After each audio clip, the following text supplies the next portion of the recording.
Bismillah, walhamdulillah, wassalatu wassalam ala rasulillah. Continuing in volume 2, Riyadh al-Salihin, book 6, entitled The Book of Visiting the Sick. Chapter 154, Prohibition of Disclosing Something Odious Relating to the Deceased. Narrated Abu Rafi Aslam radiyallahu anhu, the freed slave of Allah's Messenger sallallahu alaihi wasallam, that Allah's Messenger sallallahu alaihi wasallam said, "He who washes a dead body and conceals something odious about him will be forgiven 40 times by Allah." Al-Hakim.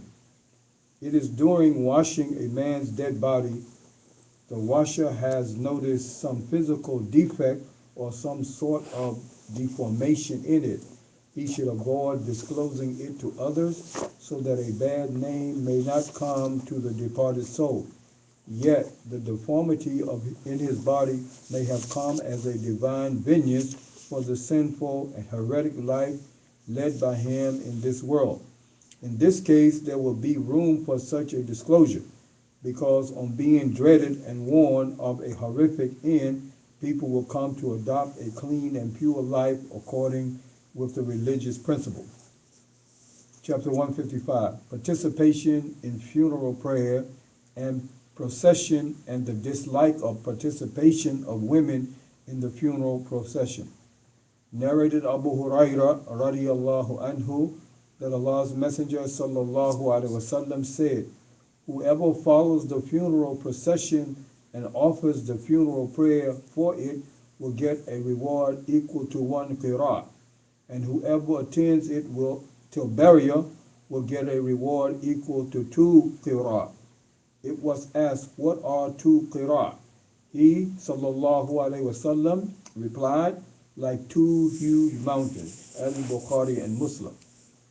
Participation in a Muslim's funeral procession and prayer for him, being a Muslim, a great reward, like the massiveness of two big mountains. And if he stays beside the grave till the burial takes place, the reward will become twofold, that is, equaling the massiveness of two huge mountains.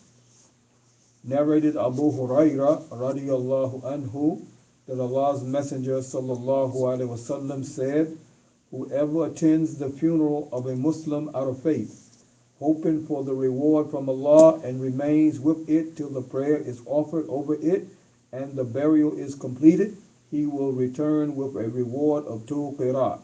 Each qira'at is equivalent to Mount Uhud, and whoever offers his prayer over it and returns before its burial, he will come back with 1 qira'at."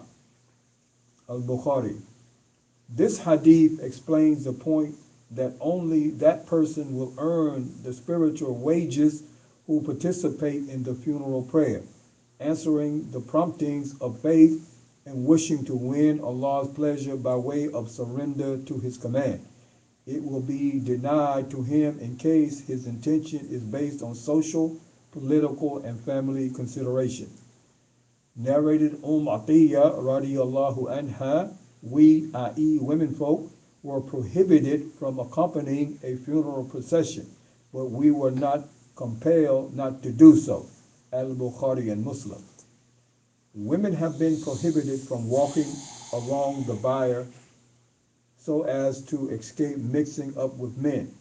Yet they have room for participation when there is no danger of mixing with men. Here, lack of a hardened stance means that women, if and when required, can walk side by side with the buyer, but not without meeting the prerequisites. The ulama therefore called this Sharia restraint by the name of Nahin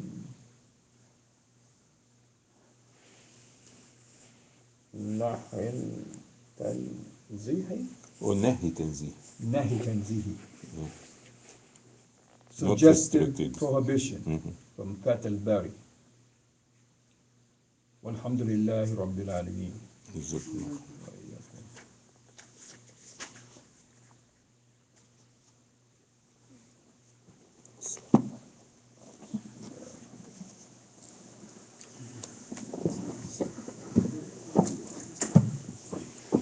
Sawa.